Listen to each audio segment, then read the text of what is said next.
Same কাজ আমরা আবারও করব। এখন আমরা আরেকটা ক্যাম্পেইন উল্টা দিক থেকে দেখব। জানি না আপনারা জানেন নাকি, যারা আমার ইউটিউব চ্যানেল ফলো করেন তারা হয়তো জানেন, অনেক আগে আমরা একটা ব্যবসা শুরু করেছিলাম, যে ব্যবসাটার নাম ছিল ক্যাজুয়াল ফ্রাইডে। আমরা কাস্টমাইজড ঘড়ি বিক্রি করতাম ওই ব্যবসাটার ভিতরে। সো ওইটার একটা ক্যাম্পেইন যদি আমরা দেখার চেষ্টা করি, এই যে এই স্পেসিফিক ক্যাম্পেইনটা আমরা উল্টা দিক থেকে শুরু করব। সো লাস্ট স্টেপে আমরা আগে অ্যাডটা দেখে আসি। অ্যাডটা দেখতে ছিল এরকম। সো আপনারা দেখতে পাচ্ছেন একটা ইমেজ হেভি অ্যাড ছিল, লেখা ছিল inbox us to buy your favorite TV show themed wall clock today, home delivery all across Bangladesh। এটা একটা বেনিফিট, এবং এটা আমরা ক্লিয়ারলি বলেছিলাম যে সাধারণত হোম ডেলিভারি ঢাকায় দেয় মানুষ, অল অ্যাক্রস বাংলাদেশ। গ্রেট কোয়ালিটির একটা পেইন পয়েন্ট আমরা সলভ করার চেষ্টা করেছিলাম।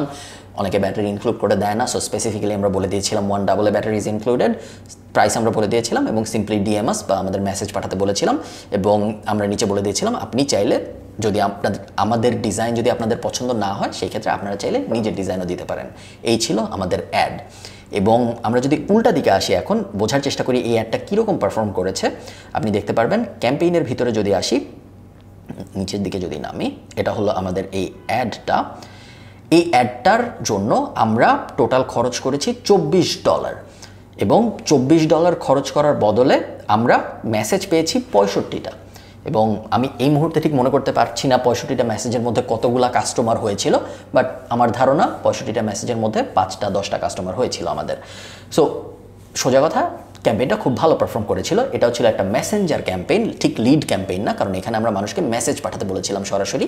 মেসেজ পাঠানো as a form of lead, but ফেসবুকের দুনিয়ায় লিড ক্যাম্পেইন বলা হয় যারা স্পেসিফিক্যালি লিড ফর্মটা ফিল আপ করে, আর মেসেজ ক্যাম্পেইন বলা হয় যারা অ্যাড দেখে আপনার ফেসবুক পেজের ভিতর মেসেজ পাঠায়। আমরা যদি একটু টার্গেটিংটা দেখি, তাহলে আমরা বুঝতে পারবো যে আমরা কাদেরকে এই অ্যাডটা দেখিয়েছিলাম।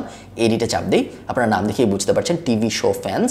আমরা এই ঘড়িটা বেচার চেষ্টা করেছিলাম শুধুমাত্র তাদেরকেই যারা টিভি শোর ফ্যান, যারা বিভিন্ন ধরনের টিভি শো দেখে, বাংলাদেশে বেসড, 18 থেকে 45, শুধু মেয়েদের, সো ওয়েমেন সিলেক্ট করা ছিল এখানে, এবং যারা interested in Stranger Things, Dwight Schrute, Friends, Chandler Bing, Modern Family, Joey, The Office, Phoebe Buffay, এগুলো সব কিন্তু বিভিন্ন হয় টিভি শোর নাম বা টিভি শোর বিভিন্ন ক্যারেক্টারের নাম। খুব কম টাকা খরচ করা হয়েছিল, বাজেট আপনারা দেখেছেন ডেইলি $1 মাত্র খরচ করা হয়েছিল, যেটা এখন আর আমি রেকমেন্ড করি না। এবং অ্যাডটা দেওয়া হয়েছিল শুধুমাত্র ফেসবুক ফিডে, আর অন্য কোথাও না, সব কিছু অফ দেখছেন। এবং তারপরেও এই অ্যাডটা কিন্তু খুব ভালো পারফর্ম করেছিল। কেন পারফর্ম করেছিল?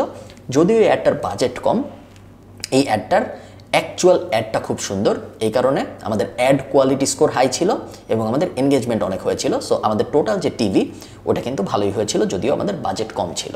সো যখন আপনার বাজেট কম থাকবে, বা যখন আপনি কম বাজেট নিয়ে ডিল করার চেষ্টা করবেন, তখন চেষ্টা করবেন অ্যাডের অ্যাকচুয়াল কপিটা, ওইটা এত সুন্দর করতে। আমাদের ডিজাইন মানুষ এত পছন্দ করেছিল যে ওই ডিজাইন এবং ওই ডিজাইনের রেসপন্স, লাভ, রিয়াকশন, লাইক, এগুলো এনাফ আমাদের টিভি স্কোর বাড়িয়ে দিয়েছিল, টোটাল ভ্যালু বাড়িয়ে দিয়েছিল, যদিও আমাদের বাজেট কিন্তু বেশ কম ছিল। এবং আপনার ক্লায়েন্টকে আপনি অবশ্যই রেকমেন্ড করবেন যে মিনিমাম $5 এবং উপরের দিকে কোনো সিলিং নাই। বাট যদি কখনো উনি আপনাকে খুব ভালো বাজেট দিতে না পারে, তাহলে অবশ্যই ওনার সাথে আপনার ওপেনলি কনসাল্ট করতে হবে, যে তাহলে আমাকে ভালো ইমেজ দিতে হবে, ভালো গ্রাফিক্স দিতে হবে, ভালো একটা কপি লেখার জন্য এনাফ আইডিয়া দিতে হবে বা এনাফ ইনফরমেশন দিতে হবে। শুধুমাত্র তাহলেই আমরা বাজেটের কমনেসটাকে ওভারকাম করতে পারবো, আদারওয়াইজ এটা কখনোই পসিবল হবে না।